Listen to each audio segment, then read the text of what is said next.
Alors après, la question, c'est pourquoi un Cercle & Lab Alors, en fait, au départ, nous avons réfléchi toutes les trois à ce sujet. On a mis en commun, justement, nos expériences et expertises. Et on s'est dit que, finalement, il y avait encore assez peu d'informations et que le sujet était très vague, très flou et relativement abstrait pour, d'une part, ceux qui sont concernés directement et puis, par ailleurs, pour les entreprises. Donc, finalement, on s'est dit qu'on avait peut-être la possibilité, un rôle, en tout cas, à jouer sur la diffusion de l'information. Et on a interrogé, en fait, l'ensemble de nos réseaux pro et perso. D'ailleurs, certains d'entre vous ont répondu. On a fait un petit sondage en ligne. Et on a recueilli à ce jour un peu plus de 150 réponses. Et ce qui était intéressant, c'est qu'en fait, ce sondage nous permettait d'évaluer l'intérêt pour le sujet et puis de cerner également les besoins, parce que c'est ça qui est important si on fait quelque chose, il faut que ça serve à quelque chose, c'est clair. Ce qu'on voit, c'est que 66% des gens qui ont répondu considèrent que c'est un sujet important, voire très important pour l'entreprise, de manière générale. Évidemment, 78% le placent comme un enjeu de gestion des ressources humaines, mais 74% le situent au niveau d'un enjeu d'innovation et de transformation. Donc on est vraiment sur ce plan-là, c'est-à-dire qu'effectivement, s'intéresser au multipotentiel peut être un levier, enfin contribuer à être un levier de transformation et d'innovation.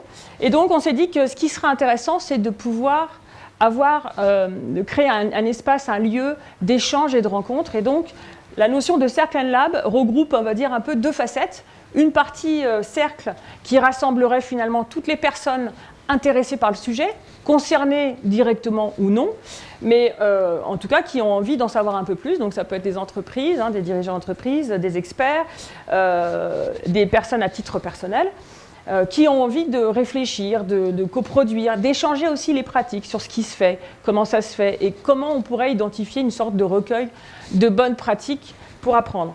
Et puis une partie lab, là, ce serait essayer d'expérimenter ensemble, partager justement des expériences, analyser et synthétiser. Je pense que notre volonté, c'est aussi de pouvoir produire un certain nombre d'outils qui permettraient de favoriser les multipotentiels dans l'entreprise, mais aussi d'aider les individus concernés, parce que, on n'aura pas le temps de tout étudier et tout dire ce soir, mais il y a parfois des situations qui sont assez difficiles à vivre, et quand une personne découvre, on va dire, fait une sorte de coming out, peut-être certains d'entre vous vont le faire ce soir ou vont se rendre compte en les décrivant qu'ils sont potentiellement concernés.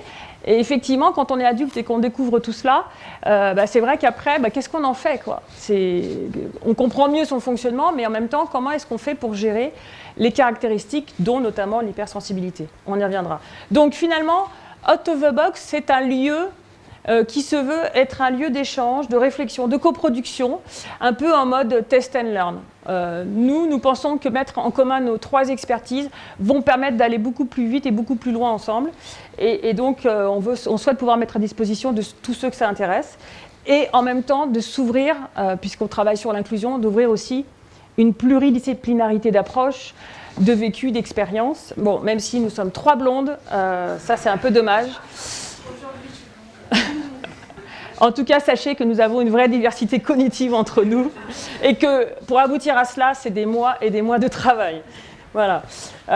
Donc un lieu aussi de rencontre, alors je ne vais pas dire physique parce que Myriam va penser que c'est un peu tendancieux, mais en tout cas de rencontres non virtuelles, parce qu'il y a beaucoup de choses qui peuvent exister de manière virtuelle. Nous, ce qu'on veut, c'est se rencontrer, échanger et apprendre les uns des autres. Voilà. Et les objectifs, évidemment, c'est à la fois de promouvoir les multipotentiels, à partir d'une meilleure reconnaissance de leur qualité et de leur identité, apporter soutien et accompagnement aussi pour les aider à exprimer et à déployer leur potentiel dans les organisations et dans la société.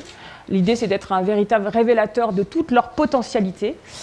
Favoriser aussi le partage d'expériences et la collaboration pour diffuser la connaissance sur ce sujet méconnu, comme je l'ai dit. Et proposer aux entreprises une réflexion commune, des pistes d'action pour apprendre ensemble, pour être plus créatifs, pour embarquer aussi un peu l'entreprise et embarquer le sujet dans le cadre de la transformation. Et puis, c'est le sujet de la table ronde de ce soir, c'est aussi d'identifier et d'évaluer le lien entre les multipotentiels et l'innovation. En quoi finalement ce sujet peut être un vecteur d'innovation et peut être, encore une fois, un levier de transformation, mais peut amener l'entreprise à profondément se réinventer. Voilà. Donc Voilà les objectifs très ambitieux de notre Cercle and Lab et que nous vous détaillerons un peu plus loin.